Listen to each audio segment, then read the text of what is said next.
I'm Scott Holcomb. I'm Spencer Ziegler, and welcome to a special crossover episode of Data Lit and Work Smarter, Not Harder. So, Scott, last time we were both on an episode together, we were competing in a trivia contest. I think Brittany and I won, if I remember correctly. That's not how I recall it, but sure. But now it's nice. Now we're on the same side this time, so it's a little bit more, collaborative. Yes. So before we dive into the interview, Spencer, you were a classroom teacher for a while, right? Yep. Middle and high school. So you may be familiar with this. You finished teaching a lesson. The students were engaged, participating, lots of hand raising. Everything seemed to be on that day. It's very tempting to kind of lean back as the teacher, I'd imagine, and just say, "Oh, my gut feeling says everybody got it. We're good. Let's just plug along here." But how did you actually know if your students learned what you intended them to learn? How did you move past that feeling into evidence? Yeah, that's a great question, because I think too often I probably just relied on my gut and just the bundle of anxiety that's constantly there. But over time, I think I learned to start to kind of gauge and get some information from students in terms of what worked and what didn't. But then over time, I think that pushed me to think of like, okay, how I'm getting that information, is it representative to all my students? So little by little, not as much as I would have liked, I think I began to kind of think of things in terms of research methods, kind of small R research methods, and a way to gauge what's working and what's not working. And that's essentially what we're going to discuss today. How do you measure what's going well and what could improve in a systematic manner? And we're going to do so by looking at some really captivating ongoing research on our school libraries. So we're thrilled today to chat with Kendra Allen and Susan Bach from Library Media Services, as well as Elk Estrella from Data Research and Accountability. Kendra, Susan, Elk, thanks for joining us. Thanks for having me. Yep, excited to be here today. So what are some of the reports and resources you all have collaborated on? So with Elk's assistance, we've been able to take a look at different ways of looking at our library data. Our system has a number of reports in it already that school librarians can use on the regular, and it also has limitations. And in partnering with Data Research and Accountability, we've been able to bring in other data inputs so that we can look at student characteristics and school characteristics, and then be able to have school-specific reports, to be able to look at district-wide reporting, and just have a broader analysis that we can put into infographics, that we can put into various visual representations, as well as written briefs, and also, like I said, school-specific reports that really drill down the data for our librarians as to who and what is going on in their library at their particular site. So how did this collaboration and research originate? Because y'all different departments, that's not quite, I'm going to try to get some literary references in, considering that it's not quite, Montagues and Capulets, but, how did you guys begin collaborating, and where did this research start? So if Elk is Romeo and I'm Juliet, we had a meeting of the minds. Nice. In the course of things, and Elk and I were just discussing opportunities. We found ourselves in different professional learning together by happenstance, and one conversation led to another, and recognizing that Elk has aptitudes and capabilities that we don't have, and my office is very interested in data and how we can take a look at that. We've often tried to do our homegrown efforts that take a lot of Googling for Excel formulas and various other ways to try to analyze our data and get more out of it than what we've been able to get so far. And having Elk go, well, I could take a look at it this way, and I have this ability and I have access to this, and have you thought about that? And so we started out with just a general conversation about libraries and what we want to understand about our libraries in terms of best practice and how they can be most successful and what actually works. What Elk, I think you can speak to this too, have discovered is that there's a lack of high quality research around school libraries in terms of school library effectiveness and what those real practices are. So we operate in a space of not having enough research out there to really take a look at and resort to. So it became a possibility for us to do our own. Yeah, I think to build on that, I'm always intrigued by finding ways to repurpose data or to use data in ways that, haven't been considered before. I think one thing that was really intriguing to me about this work was the kind of data that librarians can see about students and checkouts. And it's very limited. They can see, for example, over a certain time, like a month or a week, how many books a student checked out. Okay, but that kind of data, it's not easily connected or linkable to the other kinds of administrative data sources that folks in DRA work with. So as Kendra was saying, you can't see what the demographic characteristics are of a student or what their foundational literacy skills might be. And I think from the kind of work we do in DRA, we want to have a better, richer understanding of student outcomes or student, behaviors along these different dimensions. So that's things like gender, race, ethnicity, measures of skills like literacy skills.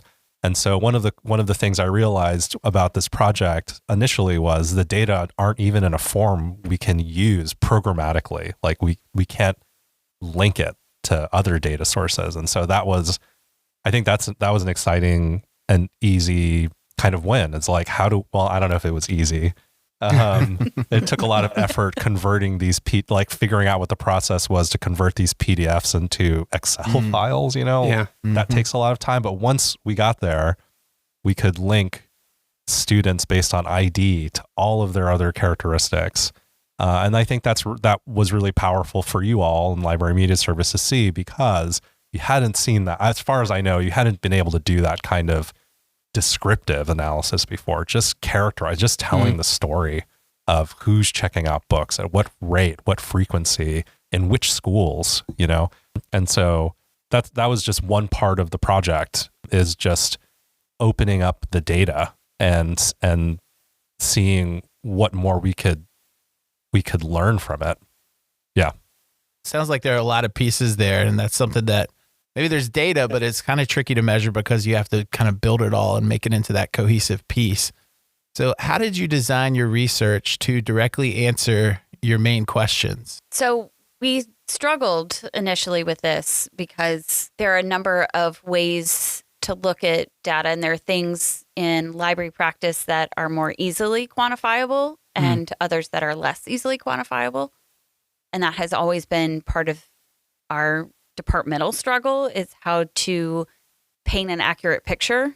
And circulation data is one of those baseline data points that we landed on, partly because it's familiar to not only our librarians, but it's familiar to the community of administrators, to teachers, to parents in the larger community at large, that the number of books kids check out, that practice of what we call circulation, that checking in and checking out of materials is, and what those numbers look like, is a very sort of standard measure that has understanding across audiences. And so that gave us a very sort of simple place of measurement from which to start. And in that recognition, we always, have the caveat that success is not fully on the shoulders of circulation numbers, that is not in totality a measurement that speaks the entire story. And it's a really solid starting place. And we also have that data, while imperfect in its PDF outputs at the time that we started, was also something that we already had access to and could pull with little or no challenge. And so, especially with our district account levels, that we could pull that data and then take it to ELK for assistance. Yeah. So I think to also add to that, I mean, it's a pretty intuitive measure of engagement with the library or using the library. So if we can see the count of books, that's a thing. It's such a simple measure, just the number of books a student checked out over a given time span. You can derive two things from that. One is whether they ever checked out a book over that time span. Okay. And then what Kendra is saying is the number of books.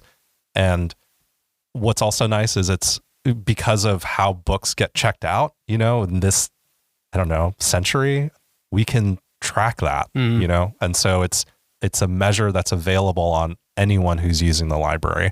And by implication, anyone who's not using the library, like a student who could use a library but is not, we can see that too. And I think that's also an important measure, is whether there's students who are not checking out books. That's something we want to see too. Yeah. From a design standpoint, like what we realized that context mattered as well. Whether or not students were checking things out didn't happen in a vacuum. Mm-hmm. So we also had to gather data about what type of schedule did the library run on, and what were the different kind of procedures that they had for how kids brought books in and out, and whether or not they could get more books if they hadn't returned the first ones they'd gotten, and all of those different sorts of things. So there was additional information that we decided to gather to be able to contextualize what those checkout numbers were, kind of the environment that they were happening in. Yeah. So I'd love to expound upon that. I think there's at least like two parts of this endeavor, this enterprise. One is being able to build a data set that links, student library engagement with other student characteristics. That hadn't been done before. And so then we can query that data set and paint a story of which student groups are checking out books at which rates. So then the other component of this too is, as Susan's mentioning, is having a better understanding of what library policies and practices look like across like the 120 elementary schools. Because the thing to note is these all operate independently of one another, as I understand it. They can all, librarians in the schools that they work in, decide on what the policies are. And so one of the policies, for example, there's two that I think really stick out that we mention or flag in this report, is whether a school or a library permits unlimited checkouts. Like, can a student just check out as many books as they want? Okay. Or does the library impose a ceiling, like a maximum on the number of books a student can have out at any given time? Another policy that's relevant is, does the library allow students to check out books when they have overdue books? And so there's a lot of, I think there's variation across libraries, what policies they have. And there's variation by school characteristics too, which we can talk about as well. So school characteristics being like Title I or restart status. Yeah, I appreciate what I'm hearing in terms of just this big research project between two different departments, thinking of all these schools. But what's kind of interesting is that I feel like this all applies down to, in terms of what might be a research question that just one individual teacher might have at a school and how to do it. Thinking with, okay, what do I want to know? What is that thing that my gut may or may not be telling me? And instead of just relying on that gut, I'm thinking, how might I confirm this? So starting with like what data is available, like y'all talking about, okay, we have circulation data, and thinking about how do I clean it up or store it in a way that's going to allow me to make certain observations. And that might be something that you can do, or it might be someone that can help you out. Like Kendra and Susan, you go into ELK and saying like, we might be able to do a lot of work with our Excel skills, but here's someone with his programming skills that can make this much more efficient. And then Susan, I like your point of just what contextual data do I need to put alongside this so that I'm not just relying on one data source. So that all I think is fascinating with just your work and what it tells us about libraries, but also I think it can be something that can be applied at the local level for schools. And we often discuss the idea of best practices that in our space, and I would push it farther into just education in general, K-12 education, that there are a number of things that we purport as best practice. And with the broader discussion of evidence-based best practices, we, on the library side, operate with, we believe, these policies to be best practice, or they have sat in almost a lore space that the general consensus in the profession is that these are best practices.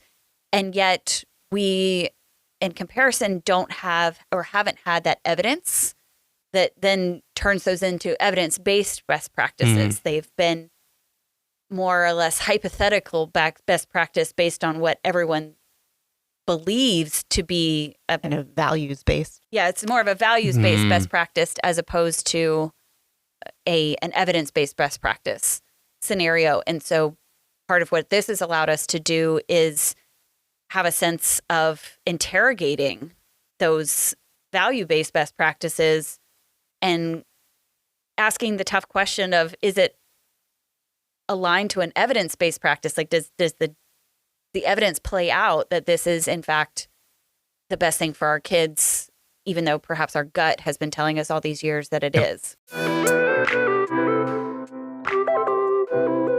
Yeah, so there were a lot of adjustments you all had to make with things that you were either finding out for the first time, or maybe some of it you were confirming with what you already knew about how the school libraries operated. But what other adjustments did you make once you started this collaboration? I think one of the things that we had to do was also, even with our policy survey that we issued in the middle of all of our work as we were going along and wanting to gather that context of all the school policies, was that even something as simple as the schedule the library was on had to be defined better. We often think of terms like flexible schedules and fixed schedules as to difference at the elementary level of whether or not your classes are on a specials schedule where you expect to see the same second grade class on the same day of the week. But what we're finding is that our schools on their daily schedules often employ far more creative and differing schedules. And so we had to come up with a term of alternative schedule that we created simply because we needed a third option that encompassed these other differing daily schedules that some schools have designed. And that could mean that a librarian sees the same class for a number of days in a row, and then they don't see them again for several weeks in a row. And there are varying class schedules that principals have designed more so late in more recent years, it feels like, than others where they've kind of been more creative. And how did we anticipate capturing that?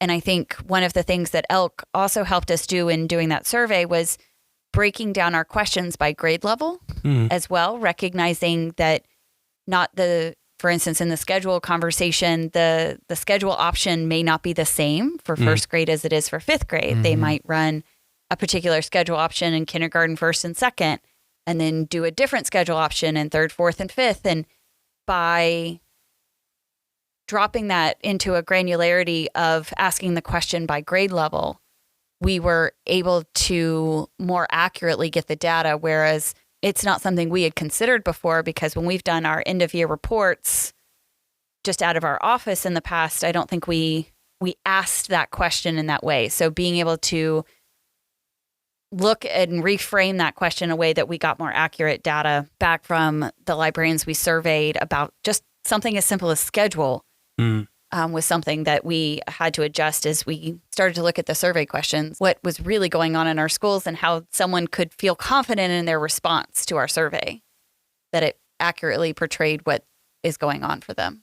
Yeah, I think accuracy, that's an important word here. When we were developing the survey, I think we really had to be thoughtful about constructing like a typology for these things we wanted to measure. What are all the different ways students could visit the library? Or what are all of the different ways that students could browse the library? I think from a researcher lens, it feels like, I think researchers, and maybe I'm guilty of it too, is like feeling like we have like all of the answers, but because we have like the data, we can see the data. But like in this case, Susan and Kendra were the subject matter experts here.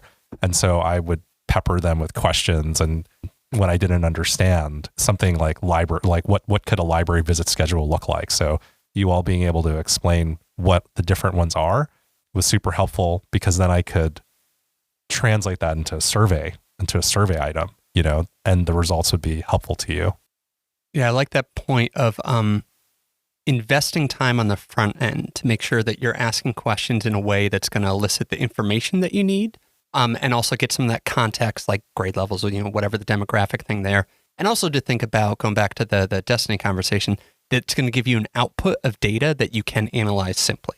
So instead of just like kind of quickly putting together the survey and sending out to everyone and then realizing like, oh no, I need to do a lot of work on the back end to clean it up or to ask another survey to get this kind of stuff, taking some time and maybe just testing out first with like a couple, whoever you're trying to research, to see if it's going to give you the information and the data in a way that's going to be useful. Well, and I think we did do that. We pulled in a small group of librarians before we sent the survey out to everybody. And we're just like, okay, these are the questions that we're thinking of asking. Would you know how to answer this question? Or would you be like, oh, but, right, and feel like you need to answer it and then give a big old explanation as to why? Because a lot of the questions that we've asked them on surveys that our department had created allowed for that, because we have such a close relationship with the people that we support in schools. Like we know that they often want to clarify and explain and all of those sorts of things. And so they were really helpful in pointing out ways that like, oh, well, I would be confused by you asking the question that way. Like because I would want to say this. And so we could build that into what we were doing as well. So that was really helpful. And I think that's good practice from a researcher or from like a scientific or research perspective, is like, you want to pilot a survey or get feedback on it before you roll it out to everyone who's supposed to take it. And so I'm really glad we did that. That's a major adjustment. There were some pretty big adjustments we made, even after hearing from, I don't know, like the 5, 7, or 10 librarians that you all were able to speak to and have them read over the survey and get feedback on it. Yeah. So thanks for doing that.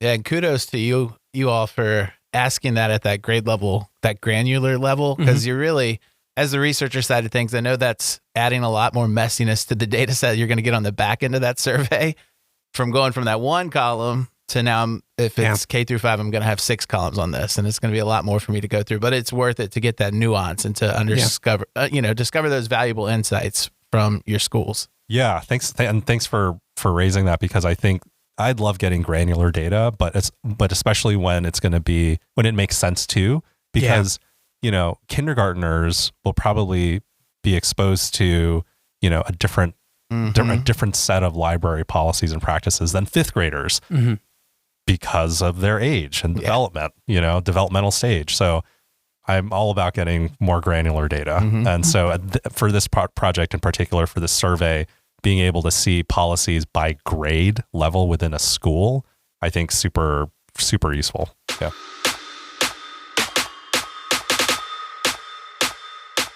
Okay, so at this point, we've talked a bit about how you were framing questions to collect some data so that it would be actionable and useful for you. So what have you learned so far from that data? So we've learned things from 2 kinds of data sources. One is the survey of library policies that we had administered in fall 2024 and again in fall 2025. And we've learned things too from this like data set we've built that links student library engagement, so like number of circulations, number of checkouts, to these other student characteristics. So those are I just wanted to set the stage as like, those are the kind of 2 sources of data that we've been learning things from. So I think it's been really helpful for librarians to be able to look at this data and learn things from it too. And then also, like you said, there's 2 sets of data. There's also 2 ways we're using it, right? We're using it as a department, like for ourselves, to think about what can we do differently to better support people with these efforts, but then also sharing with schools so that they can think about it again on that more granular level rather than looking district wide. Like, what is this data look like specifically for my school? Or for a grade or for a class at my school, and what can I do to be able to kind of impact that? So I think one of the things that we saw when we were looking at it district-wide, and I don't know if you want to go into this a little bit more, Elk, was that discrepancy between the types of policies that schools would have as it related to like checkouts and what happens when students have overdue books and those sorts of things. And that was something that we maybe might have had a gut feeling about, but we didn't know for sure. And so that was an interesting thing that came out of the initial data when we were looking at the survey. Yeah. So there are two school characteristics we kind of zeroed in on: restart status and Title I. And so when we look at library policies along these two dimensions, we notice a couple of things. One would be when it comes to like permitting students to check out like an unlimited number of books, that tends to be a policy in non-Title I and non-restart schools. So there's more flexibility, I guess, in whether students can check out an unlimited number of books, or the number of books they can check out even. And also whether or not they can check out books when they have books overdue. Like that tends to be more common in non-Title I and non-restart schools. As Susan said, we didn't have data to show that, but this survey did help us, see that that was the case.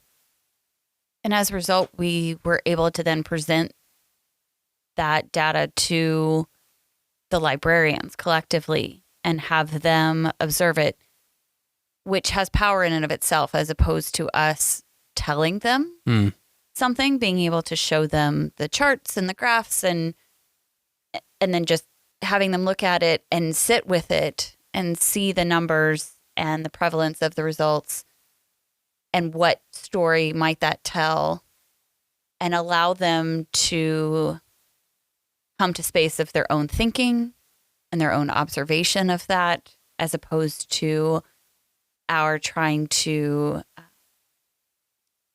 persuade them in a certain way or push our ethos and philosophy of practice on them, being able to allow them to see things that were in effect factual, as opposed to something that we might believe from our lens as professionals, be able to allow them to come to their own conclusions. Yeah, moving from just my emotional gut response, which may or may not be accurate and is certainly personal, whereas when you approach it with these kind of research methods, you're giving them kind of some data that they can think of in a little bit more of a objective way. Yes. What we just discussed was things that we learned from the survey. I think there are at least two things we learned from just this data set that linked student library engagement to student characteristics. One of the things we saw was boys, I think at every grade level, just check out fewer books than girls do in that grade level. I don't know why, but it's something that we saw. I think it's potentially something that we had all thought, but we saw it there. Then the other thing we saw was we were able to link students to their beginning of year measures of foundational literacy skills, like the DIBELS, the dynamic indicators of basic early literacy skills. And so when we look at the composite scores get broken down into like 4 categories. Like it's well below benchmark, at benchmark, and above benchmark. Okay. And so that's indicating to the teacher, at what level the students' literacy skills are at the beginning of year. And what we saw was the students who are at well below benchmark, they were less likely to check out books than students at higher like literacy levels. And I think also they checked out fewer books. So I think that's kind of interesting to note, because I would wonder, perhaps, if students are low on their foundational literacy skills, one thing to consider would be, well, maybe they need access to more books, or they need to have more books available to them. And so, hey, the school library would be a great resource. Yeah, and the librarian themselves, because I think it's sometimes tricky when a kid's reading below grade level, then if they only get books that are subject matters that are for much younger kids, that sometimes can create this vicious cycle in terms of reading. But librarians, being the superstars that they are, they can find the right book, regardless of a kid's reading level, for that kid that's going to hopefully create a virtuous cycle. I can really see how this data was useful for all the librarians themselves. That introspection that it kind of forces when you get a policy survey about your policies in your library, you're going to start thinking about, why am I doing these things with my library? And I would imagine most of them have some autonomy there with some things, not the school schedule, of course. But so now we're going to hear from Jenna Hall, one of our librarians over at Douglas Elementary, about how this research study benefited her students. So, I met with the library media services team because they met with all the librarians and talked to us about the data and the things that were being run. And I found it interesting that I felt like our school had pretty low average circulation numbers, like per student, and that I had a significant number of students that actually had 0. And I was like, that seems really strange because the students enjoy being here in the library and I feel like they're checking out books. And so I went and ran the report that they showed me how to do that pulled individual students who had like low numbers. And I found some very interesting results when I talked to students because I took those students and I talked to them one-on-one when they were here in class. And so one of my students actually told me that the reason he hadn't checked out books all year, and I think this was in like February at this point, was because he never had a book to return. But he had never checked out a book. So he didn't have a book to return because he had never checked one out. And that's something that I never would have taken the time to talk to him about or even realize if we hadn't used that data and I hadn't ran that report. All right. So at this point, y'all have been collaborating for what, like around a year? I think maybe like a Year and a half. yeah. Okay. I think so. Okay. Yeah. Wonderful. So what have you learned across that year and a half? What have you learned from this process? One thing I've learned is how important it is for someone like me as a researcher to operate with like deference to my colleagues in these other offices who really are the subject matter experts. In this case, on like libraries and student library engagement, I can do the research stuff like programming a survey, working with the data, but with my colleagues in other departments, they're the folks who can start us off figuring out what the questions are, what the challenges are, and we'll work together to refine the research questions to figure out which ones even we can answer with the data that we have, whether we need to collect any other data like administering a survey.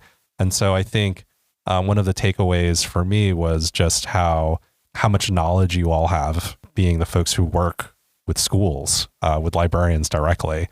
And I'm here to help you translate that into good research.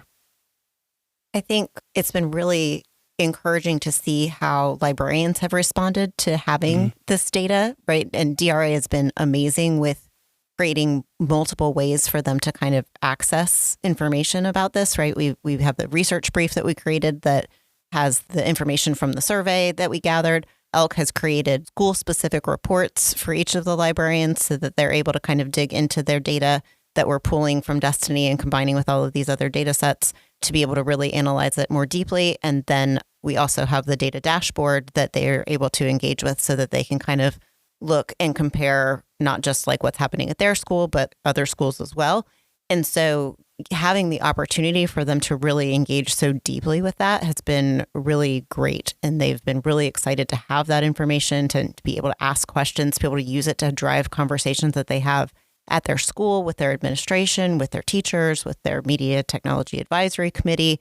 It's just really opened up a lot of opportunities for them to think deeply about which kids might be missing out on the services that they're able to provide, and for them to take actionable steps to be able to do something about that, right? So it's been fantastic.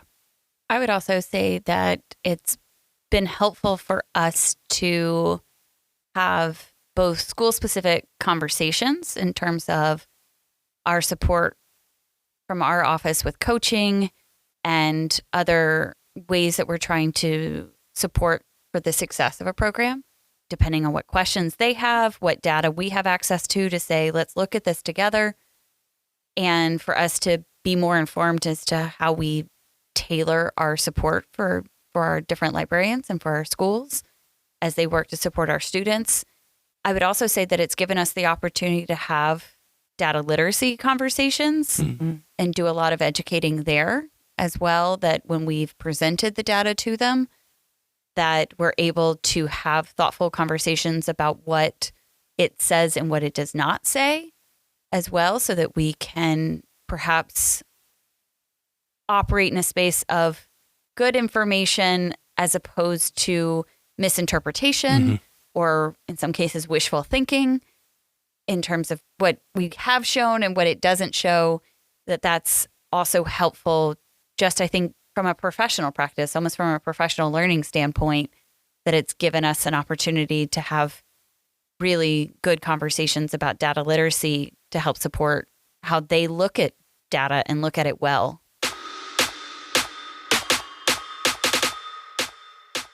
So what's next for continuing your work? One of the things I think we want to know is like, what is the benefit to checking out books from the library? Or really, what is the value of going to the school library? What Elk is also alluding to in there in our next steps is looking at things that are making a difference for our kids. And he has done the yeoman's labor of dispelling things that not only Susan and I have peppered him with in terms of, does the age of the collection matter? Does the level of investment and funding matter? Does, and we've thrown a number of the size of the collection, the age of the collection, all sorts of different collection characteristics, among other things, at him, and trying to suss out what has an impact on student behaviors regarding their circulation. And all of the above are no impact. And so there's a lot of conversation, and we run into this often in our spaces of, well, if I just had a collection that looked a certain way, or I was able to do something a certain way or have certain materials, then that would have a positive impact in such fashion. But we're also been able to sort of address some of those theories that are incredibly prevalent in our field. And instead, what we're looking at is, what's the partnership with a teacher like, in that what we continue to sort of come back to in successful places that we were able to identify in last year's data, that we were able to identify that they had some strong teacher librarian partnership scenarios. And so that's part of the research design for our intervention this year, is what does it look like? It's not just the librarian, it's not just the library piece, but that there's a cultural piece within the school, and there's a partnership opportunity with the librarian and classroom teachers that might be impactful on outcomes for students. And so looking at that, which I appreciate because it does, such an idea would not cost additional funds, and it doesn't change different things that are out of our control per se, or are harder to remedy, that this is something that might be doable across schools with their myriad setups and situations.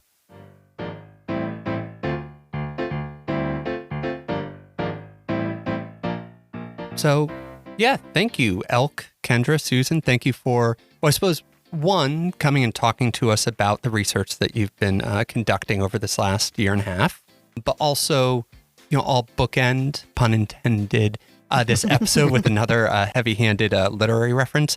I love the quote by James Baldwin: "You think your pain and your heartbreak are unprecedented in the history of the world, but then you read." So thank you for collecting and analyzing and sharing data so that, we can get more books in our kids' hands. Absolutely. Yeah.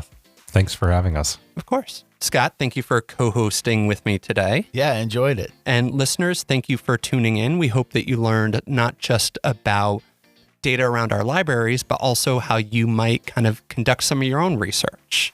For more details, check out the resources in the show notes. And thank you. Take care.